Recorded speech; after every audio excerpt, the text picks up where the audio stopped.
Value of tax shield तो basically क्या है, अब हम एमएम प्रोपोजिशन को ही विद टैक्सेस देखेंगे। तो सी द थिंग इज़ कि बेसिकली अगर आप डेट पे कर रहे हो, डेट लेते हो, तो उससे इंटरेस्ट देना पड़ता है और इंटरेस्ट टैक्स डिडक्टेबल होता है ना, तो उससे आपकी टैक्स की लाइबिलिटी कम हो जाती है। तो वही चीज़ ये बता रहे हैं कि बेसिकली अगर आप सी बी जितना आपने डेट लिया हुआ है उस पर आर बी जितना आपको इंटरेस्ट देना है, तो इतना अमाउंट पे जितना टैक्स आपको टीसी रेट पे देना होता वो आप एस्केप कर जाते हो, क्योंकि ये इंटरेस्ट है एंड इंटरेस्ट को हम प्रॉफिट में से माइनस कर देते हैं। तो दिस इज़ बेसिकली जो T C into R B into B है, this is the amount of savings जो आपकी हो जाती है जस्ट बिकॉज आपने डेट उठाया हुआ है। ठीक है, तो ये टैक्स शील्ड होती है। अगर हम इसकी प्रेजेंट वैल्यू निकालें तो क्योंकि यहाँ पर इस मॉडल की जो अजम्पशंस है अगर हम वो करें तो एक सेकेंड दिखाती हूँ मैं, ये स्टार्टिंग में ही था, हाँ ये रहा।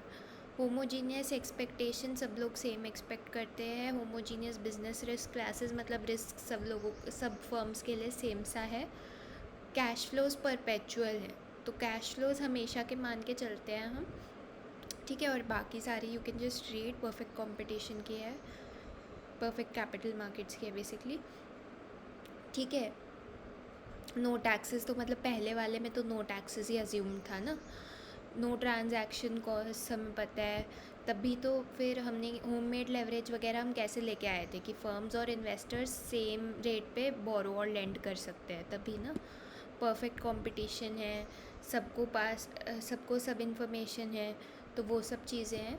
अब अगर हम आगे देखें तो ये परपेचुअल कैश फ्लो वाली यहाँ पर यूज़ हो रही है कि basically what we are doing is कि ये परपेचुएटी हो गई, राइट, कि तुम्हारे पास तुम अनंत काल तक बेसिकली क्या कर रहे हो कि तुम ये वाले जो टैक्सेस हैं ये तुम्हारी बचत होती जा रही है। अगर हम इसकी प्रेजेंट वैल्यू निकालें तो परपेचुइटी की प्रेजेंट वैल्यू का फॉर्मूला होता है, तुम इंटरेस्ट रेट से डिवाइड कर देते हो, राइट। तो इधर इंटरेस्ट रेट आर बी को लेंगे तो उससे डिवाइड कर देंगे, तो टी सी बी तुम्हें बेसिकली मिलेगा, प्रेजेंट वैल्यू टैक्स शील्ड की। ठीक है, अगर हम देखें तो बेसिकली इससे क्या होता है, अब अगर हम प्रोपोजिशन 1 जो था हमारा उसको रीविज़िट करें विद टैक्सेस, तो C present value of unlevered firm क्या है, मतलब देखो ईबीआईटी जितना उसने कैश फ्लो जनरेट किया, उसके बाद अनलेवर्ड है, कोई इंटरेस्ट तो है नहीं, उसको 1 माइनस टैक्स रेट से मल्टीप्लाई कर दिया। ठीक है, तो वो चीज़ हो गई।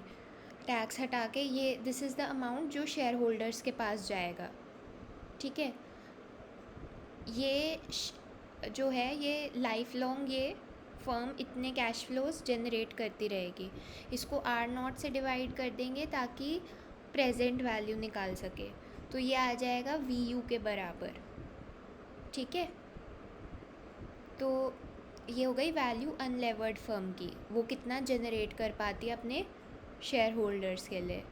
ठीक है, अब अगर हम लेवर्ड फर्म की वैल्यू निकालें तो सी हमें पता है कि लेवर्ड फर्म का क्या सीन है, E B I T into 1 minus T C वो जनरेट कर पाती है।